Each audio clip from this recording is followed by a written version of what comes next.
करते हैं APN superfast का।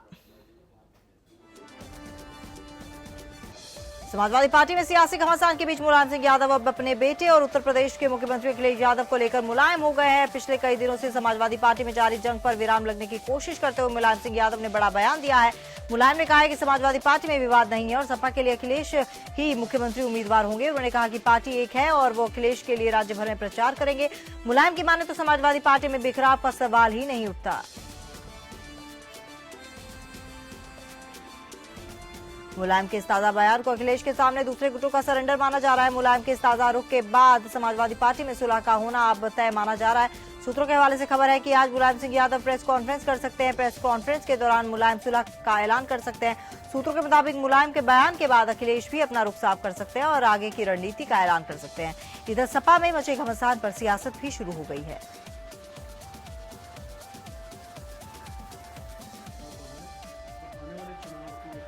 वो हमारे सीएम कैंडिडेट अखिलेश यादव ने जो कुछ भी कहा उन्होंने, मैं भी सुन रहा हूँ। अच्छी बात है अगर कोई चीज सुलझ जाए, पर इस पर कांग्रेस क्या प्रतिक्रिया व्यक्त कर सकती है? ये समाजवादी पार्टी के अंदर का विवाद है, उन्हें ही तय करना है, उन्हें ही सुलझाना है। हम तो सिर्फ उसे देख रहे हैं, सुन रहे हैं। इसे हम पूरी तरीके से समाजवादी पार्टी का आंतरिक विवाद मानते हैं। भ्रष्टाचार की प्रतीक है। अगर सपा बसपा नहीं होती तो उत्तर प्रदेश में न गुंडागर्दी होती, न भ्रष्टाचार होता, न घोटाले होते। उत्तर प्रदेश को भ्रष्टाचार मुक्त विकास की ओर ले जाना है, गुंडागर्दी से मुक्त उत्तर प्रदेश बनाना है। कानून व्यवस्था उत्तर प्रदेश के अंदर दुरुस्त हो, ऐसी कानून व्यवस्था जो वास्तव में उत्तर प्रदेश में सुशासन दे सके, तो भाजपा दे सकती है, भाजपा देगी। उत्तर प्रदेश के चुनावी रण को जीतने के लिए कांग्रेस भी पूरा जोर लगा रही है। आज इसी कड़ी में कांग्रेस की शिक्षा सुरक्षा स्वाभिमान यात्रा संपन्न होगी। ये यात्रा प्रदेश के लगभग 66 जिलों से गांव और कस्बों से गुजरती हुई राजधानी लखनऊ पहुंचेगी।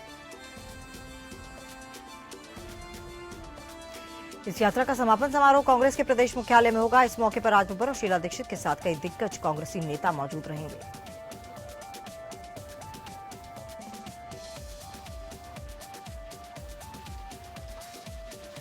सपा के दोनों धड़ों के नेताओं ने सोमवार को चुनाव आयोग से मुलाकात की। मुलायम सिंह यादव ने आयोग को अपने समर्थकों की सूची सौंपी और साइकिल चुनाव चिन्ह पर अपनी दावेदारी पेश की। वहीं अखिलेश की तरफ से रामगोपाल यादव ने आयोग से मुलाकात की, लेकिन बैठक के बाद मुलायम सिंह ने कहा कि उनके और अखिलेश के बीच कोई झगड़ा नहीं और मतभेद जल्द ही सुलझ जाएगा। कांग्रेस में एक धड़े का मानना है कि बिना साइकिल चुनाव चिन्ह को अखिलेश यादव के साथ किसी भी तरह का चुनावी तालमेल ठीक नहीं होगा। कांग्रेस के रणनीतिकार चाहते हैं कि चुनाव चिन्ह साइकिल अखिलेश गुट के पास ही रहे। इसके अलावा अगर चुनाव आयोग पार्टी साइकिल चुनाव चिन्ह को मुलायम गुट को देना चाहता है तो उस हालत में चुनाव चिन्ह साइकिल का जब्त होना ज्यादा बेहतर होगा। जो एक चयन की प्रक्रिया है प्रत्याशियों की, वो हमने खत्म की है। बाकी पार्टियों को भी चाहिए जो अपने आप को सो कॉल्ड सेकुलर पार्टी कहती हैं। उनकी जिम्मेदारी है कि अगर वाकई उनको लगता है कि बीजेपी को रोकना है देश हित में, प्रदेश हित में, तो उनको एकजुट होना चाहिए। बीजेपी की चुनाव समिति में जगह नहीं मिलने से कभी मुख्यमंत्री पद के बड़े दावेदार माने जा रहे योगी आदित्यनाथ नाराज चल रहे हैं। हालांकि मीडिया से बात करते हुए आदित्यनाथ ने ऐसी अटकलों का खंडन किया।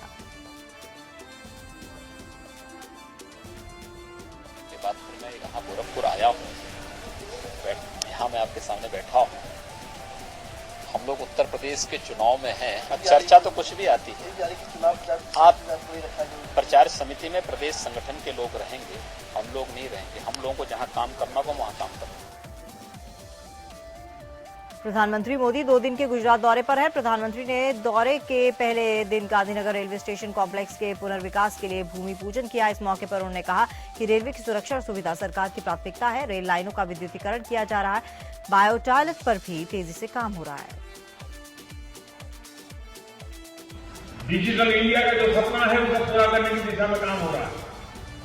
कुछ लोगों को कभी कभी आशंका होती है हिंदुस्तान के गरीब लोग हैं उनको क्या समझ में आपको हैरानी होगी। भारत की रेलवे में 60-70% लोग ऑनलाइन टिकट परचेज करते हैं।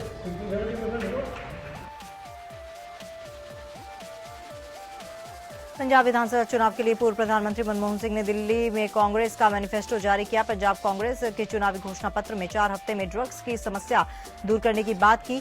किसानों का बकाया कर्ज माफ करने का वादा है, तो लड़कियों को पीएचडी तक मुफ्त शिक्षा देने की बात कही गई है।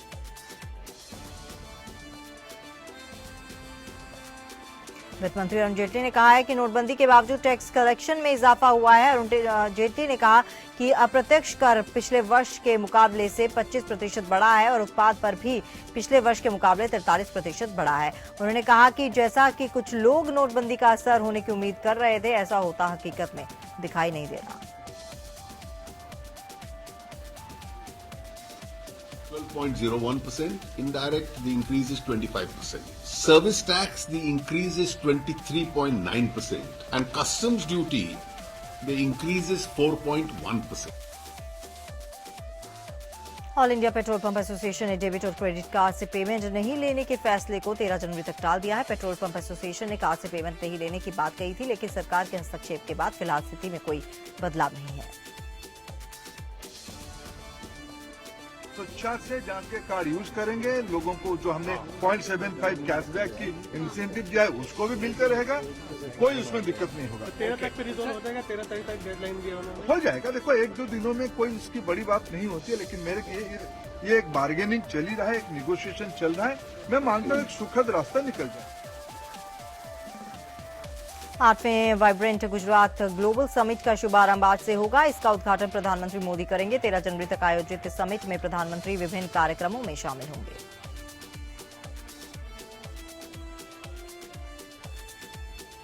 इस बार इस समारोह में 35 ग्लोबल सीईओ, 23 इंडियन सीईओ, पुर्तगाल और सर्बिया के प्रधानमंत्री, कीनिया और रवांडा के प्रेसिडेंट के अलावा फ्रांस, जापान, स्वीडन, ऑस्ट्रेलिया और नीदरलैंड के प्रतिनिधि भी उपस्थित रहेंगे।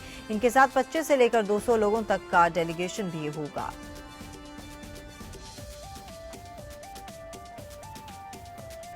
कांग्रेस ने सोमवार को चुनाव आयोग से 5 राज्यों में होने वाले विधानसभा चुनावों के मद्देनजर पीएम मोदी के पोस्टर हटाने जाने की मांग की है। कांग्रेस सचिव और कानून एवं मानवाधिकार विभाग के प्रमुख केसी मित्तल ने चुनाव आयोग को लिखी शिकायत में इसे लेकर कड़ी आपत्ति दर्ज कराई है। कांग्रेस की शिकायत में कहा गया है कि 5 राज्यों में विधानसभा चुनाव से पहले पेट्रोल पंपों समेत सभी सार्वजनिक स्थलों पर लगे सरकारी पोस्टर्स में नरेंद्र मोदी की तस्वीर हटाई जाए।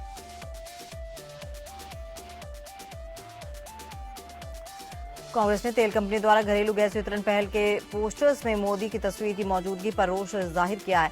मित्तल ने कहा है कि चुनाव आयोग को ऐसे पोस्टर्स हटाने का आदेश देना चाहिए, क्योंकि उत्तर प्रदेश, पंजाब, गोवा, उत्तराखंड और मणिपुर में होने वाले चुनावों के चलते लगी आदर्श आचार संहिता के दौरान इसकी इजाजत नहीं है। मित्तल ने मुताबिक प्रधानमंत्री की तस्वीर के साथ केंद्र सरकार की होर्डिंग्स और पोस्टर्स बैन से किसी भी चुनावी राज्य में नहीं लग सकते।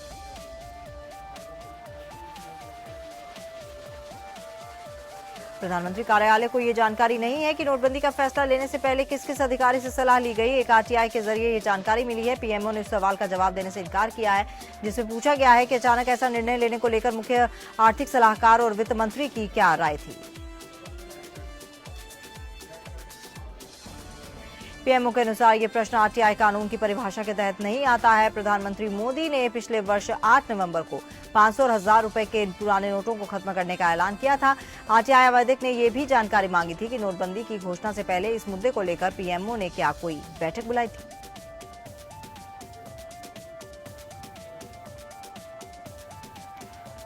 नोटबंदी के बाद देश में कैशलेस लेन देन को बढ़ावा देने के लिए सरकार की ओर से लॉन्च किए गए BHIM ऐप को लोगों ने हाथों हाथ लिया है और महज 10 दिनों में 1 करोड़ से ज्यादा बार ये ऐप डाउनलोड हो चुका है। इस ऐप में कई लोगों की दिलचस्पी को देखकर पीएम काफी खुश नजर आए।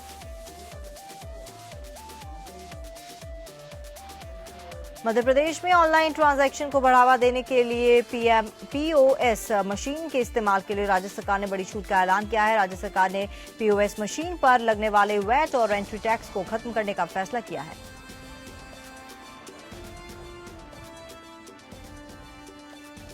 नोटबंदी के फैसले के बाद सरकार देश के कैशलेस इकोनॉमी की ओर ले जाने की कोशिश में लगी है, लेकिन सरकार की ये मंशा तब तक पूरी नहीं होगी जब तक ग्रामीण इलाकों में किफायती स्मार्टफोन उपलब्ध नहीं हो जाता। बताया जा रहा है कि इस संबंध में सरकार ने स्थानीय हैंडसेट मेकर्स को 2000 रुपए से कम कीमत वाले ऐसे स्मार्टफोन लाने को कहा है जो फाइनेंशियल ट्रांजैक्शन करने में सक्षम हो।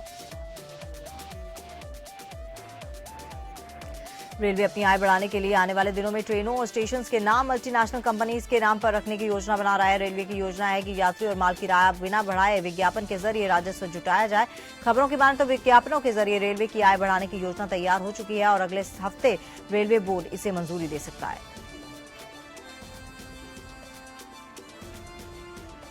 2015 के बिहार विधानसभा चुनाव में मिली करारी हार के बाद बीजेपी अध्यक्ष अमित शाह मंगलवार को पहली बार पटना पहुंचेंगे। अपने एक दिवसीय दौरे पर वो सवेरे पटना पहुंचने के बाद अमित शाह सबसे पहले हरमिंदर साहिब गुरुद्वारा में जाकर मत्था टेकेंगे।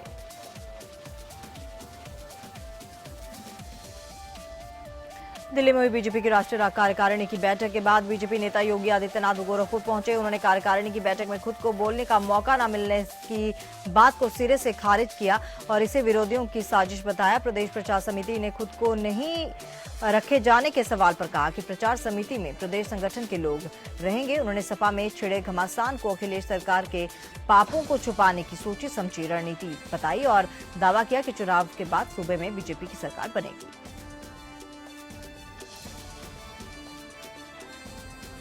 नोटबंदी से हुई समस्या अभी भी बरकरार है। कासगंज जिले में आज पीएनबी बैंक की लाइन में खड़े होने के कारण आर्मी के एक रिटायर्ड जवान की हार्ट अटैक से मौत हो गई। रिटायर्ड जवान अभिलेश सिंह पेंशन के पैसे निकालने के लिए अपने बेटे अभय सिंह के साथ कासगंज आए थे और उन्हें कई घंटों तक लाइन में खड़े रहना पड़ा।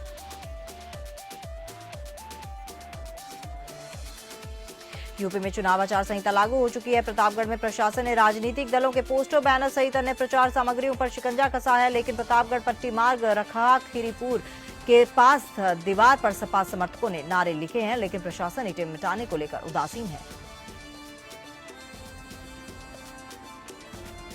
आज मथुरा में यमुना एक्सप्रेसवे पुलिस की स्टैटिक सर्विलांस टीम और फ्लाइंग स्क्वाड टीम ने वाहन चेकिंग के दौरान एक होंडा सिटी कार से 15 लाख रुपए बरामद किए। बरामद रुपए में 2000 के 14 लाख रुपए, 100 के लाख रुपए और 50,000 सिक्के हैं।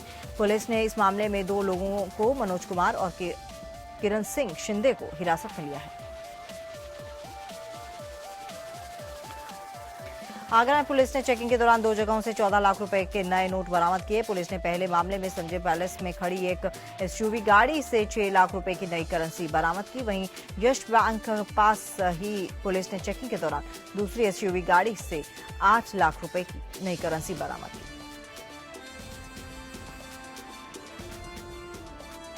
कानपुर में लावारिस लाशों का अंतिम संस्कार करने वाली संस्था समाज कल्याण सेवा समिति ने 5 दिनों का कंधा दान देने का कार्यक्रम आयोजित किया, जिसमें आज महिलाओं ने लावारिस शवों को कंधा देकर अनोखी मिसाल पेश की। इस दौरान संस्था प्रमुख ने बौद्ध भिक्षुओं से शांति पाठ कराया।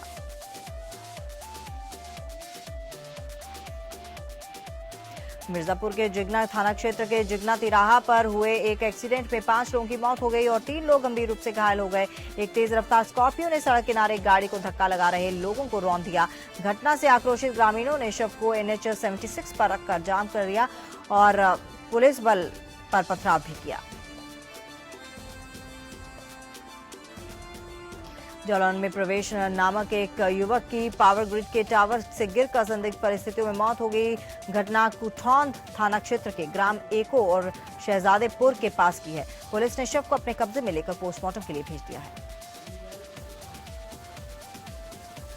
महाराजगंज जिले के पनियारा थाना क्षेत्र में लव जिहाद का नया मामला सामने आया है। पीड़ित लड़की नाबालिग है। उसका आरोप है कि दूसरे समुदाय के एक युवक ने पहले उसे अपने प्रेम जाल में फंसाया और फिर जबरन धर्म परिवर्तन कराया और फर्जी बर्थ सर्टिफिकेट बनाकर कोर्ट मैरिज भी की।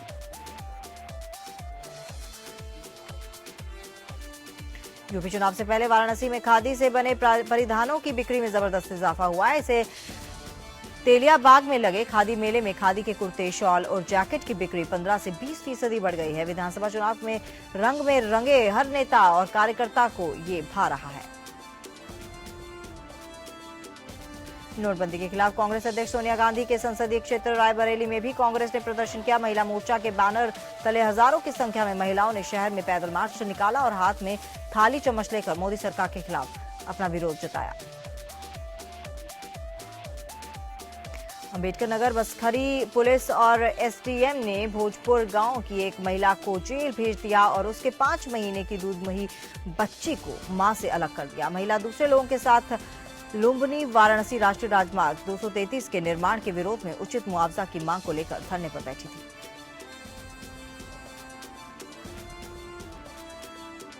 इलाहाबाद में रविवार को ही हाईकोर्ट की समीक्षा अधिकारियों की भर्ती परीक्षा में जीआरपी ने 16 प्रतियोगी छात्रों और सालभरों को नकल कराने के आरोप में गिरफ्तार किया है।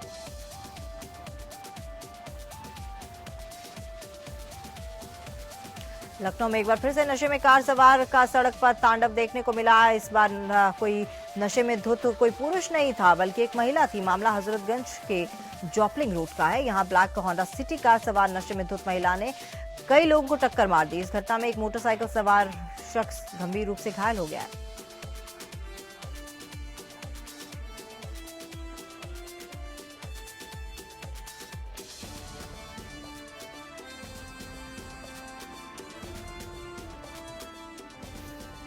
इस दौरान मौके से ही महिला और उसके पुरुष साथी को पुलिस ने हिरासत में लेकर पूछताछ शुरू कर दी। 2 दिन पहले हजरतगंज में नशे में धुत कार सवार युवकों ने सड़क पर सो रहे 5 लोगों को मौत के घाट उतार दिया था, जबकि आधा दर्जन लोग घायल हो गए थे।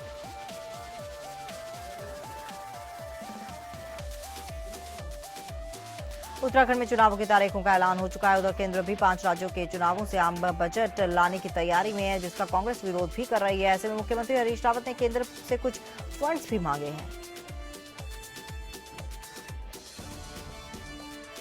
वोट कटुए, वोट काटने वाले चुनाव मैदान में उतारे जा रहे हैं और मेरी ऑथेंटिक जानकारी है कि 2 एक्स एमएलए को ये जिम्मेदारी सौंपी गई है। रामनगर में कांग्रेस कार्यकर्ता एकजुट होकर एसडीएम कार्यालय पहुंचे। उन्होंने एसडीएम के माध्यम से राष्ट्रपति को एक ज्ञापन सौंपा। इस ज्ञापन में कहा गया है कि बीते 8 नवंबर को केंद्र सरकार के बिना सोचे समझे और बिना पूरी तैयारी के नोटबंदी का आदेश दे दिया। ज्ञापन के माध्यम से इन दिक्कतों को जल्द समाधान की मांग की गई है। लालकुआं के गोरापुर में कांग्रेस के पूर्व प्रत्याशी हरेंद्र बोरा ने महापंचायत का टिकट नहीं मिलने पर कांग्रेस और पीडीएफ विधायक श्रम मंत्री हरीश दुर्गापाल के खिलाफ ही चुनाव लड़ने की तैयारी कर ली है।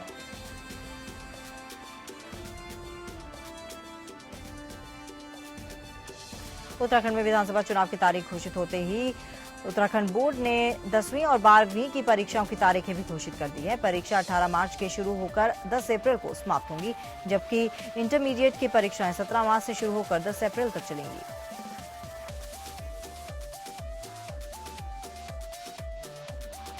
राज्य में चुनाव आचार संहिता लगते ही कोटद्वार पुलिस प्रशासन ने अवैध रूप से हो रहे खनन पर लगाम लगाने का आदेश जारी कर दिया है। पौड़ी जिले के वरिष्ठ पुलिस अधीक्षक के निर्देश पर जिले के सभी थानों पर इस बारे में निर्देश भेजे गए हैं।